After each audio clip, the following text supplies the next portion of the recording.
Tolo news reporter की हत्या मामले पर सस्पेंस गहरा गया है। पहले खबर आई थी कि तालिबान ने इस रिपोर्टर की हत्या कर दी है और खुद टोलो न्यूज ने अब से करीब 1 घंटे पहले ये खबर ट्वीट की थी कि अब रिपोर्टर के ट्विटर अकाउंट से ट्वीट किया गया है कि वो अभी जिंदा है, हत्या नहीं हुई है। हालांकि ये अकाउंट उसी रिपोर्टर का है, इस बात की पुष्टि नहीं हो सकी है। तो शीतल, क्या है इस खबर की सच्चाई? पहले हत्या की खबर आई, फिर बाद में कहा कि हत्या नहीं हुई है। इस खबर ने सबको चौंका दिया, डरा दिया, सहमा दिया, जो अफगानिस्तान पर नजर बनाए हुए हैं कि भाई कल तक तालिबान ये कह रहा था कि महिलाओं को आज़ादी होगी, पत्रकार पत्रकारिता कर पाएंगे, लेकिन अब देखिए दिन दहाड़े चौराहे में एक पत्रकार को गोली से मार दिया, उसे दिन दहाड़े मौत के घाट उतार दिया। ज़ियार खान याद टोलो न्यूज़ के ये संवाददाता वहाँ रिपोर्टिंग कर रहे थे, तो ये खबर टोलो न्यूज़ के हवाले से पहले ट्वीट हुई और फिर ट्विटर पर खुद ज़ियार खान याद का एक ट्वीट आया। मेरे पास इस वक्त वो ट्वीट है, मैं अपने दर्शकों को पढ़ के सुनाती हूँ। उन्होंने ये अंग्रेजी में ट्वीट किया और कहा है कि I was beaten by the Taliban in Kabul while reporting, कि मैं रिपोर्टिंग कर रहा था काबुल में, मुझे तालिबान ने मेरी पिटाई की, मेरे कैमरा टेक्निकल इक्विपमेंट वगैरह जो थे मेरे पास, मेरा पर्सनल मोबाइल फ़ोन भी, वो सारा कुछ हाईजैक कर लिया।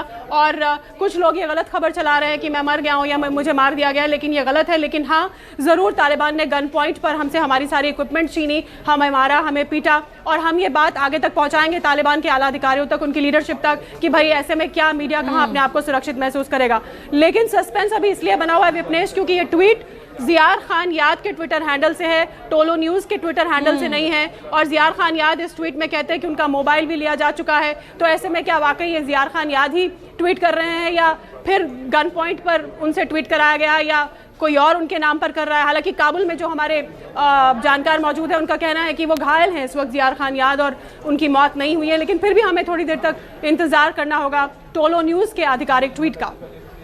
शीतल, ये आप देख रहे हैं कि पहले प्लेन हाईजैक की खबर आई, उसको डिनाई किया गया, अब ये पत्रकार की हत्या की खबर आई, इसको भी डिनाई किया जा रहा है।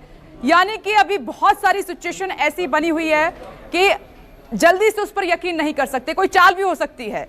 बिल्कुल डर बना हुआ है सभी में। हालांकि वो हाईजैकिंग की खबर भी सही नहीं थी, क्योंकि एक्चुअली हर मुल्क डरा हुआ है और हर किसी का डरना वाजिब है, क्योंकि तालिबान का इतिहास ऐसा है, वो खूनी इतिहास है, खून से रंगे हुए, सटे हुए, सने हुए उनके हाथ हैं, तो कोई उन पे आसानी से भरोसा करने को तैयार नहीं है। इसी के चलते ये खबर आई थी कि कल ये जो यूक्रेन का विमान था उसे हाईजैक कर लिया, लेकिन बाद में यूक्रेन ने कहा कि नहीं, वो वापस आ गया है और हमें कुछ गलतफहमी हुई थी।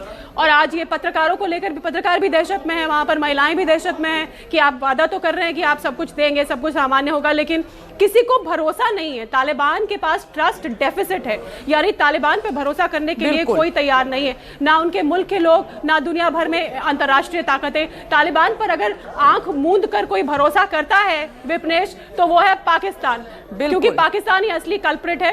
पाकिस्तान आंख मूंद पर तालिबान पे विश्वास करता है और तालिबान आंख मूंद पर पाकिस्तान पर विश्वास करता है, क्योंकि तालिबान की चाबी पाकिस्तान के पास ही है और तालिबान का जनक पाकिस्तानी है। और उसके अलावा अफगान लोगों को भी तालिबान पे कोई भरोसा नहीं। लेकिन शीतल, पाकिस्तान को भी नहीं भूलना चाहिए कि वो आतंकी भी अफगानिस्तान की जेल से छूटे हैं जो पाकिस्तान में कई बार धमाके कर चुके हैं, पाकिस्तान को दहला चुके हैं। मैं लौट रही हूं। कुमार गौरव, क्या अपडेट और है आपके पास? क्योंकि हर कोई जानना चाहता है कि जिस तरीके से भगदड़ मची हुई है, जिस तरीके के हालात अफगानिस्तान पर हैं, अफगानिस्तान में है, भारत सरकार आगे क्या बड़ा स्टेप लेने वाली है? देखिए, जाहिर तौर पे सरकार की नीति अभी खुलकर सामने नहीं आई है, जैसा कि लगातार सरकार की तरफ से भी कहा जा रहा है और जो सर्वदलीय बैठक चल रही है उसमें भी ये कहा गया है कि भारत सरकार वेट एंड वॉच की पॉलिसी में है। लेकिन जैसा कि शीतल जी ने बताया कि तल्ख भरे लहजे में विदेश मंत्री ने कहा है कि जो समझौता था उसको तोड़ा है तालिबान ने। और उसके बाद एक चीज़ आपको और ध्यान रखना पड़ेगा, कुछ दिन पहले सोमनाथ मंदिर के कार्यक्रम के दौरान प्रधानमंत्री ने कहा था कि आतंक के नाम पे या आतंक के दम पे खड़ा किया गया साम्राज्य लंबे समय तक नहीं टिकता।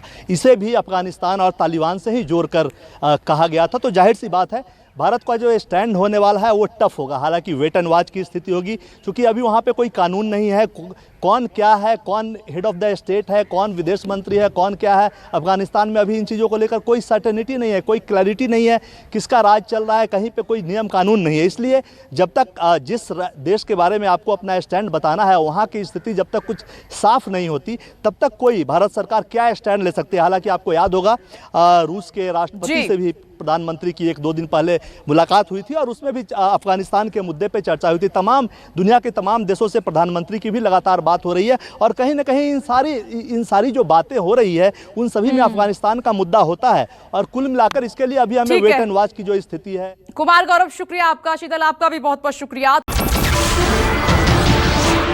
नमस्कार, मैं हूं मानक गुप्ता।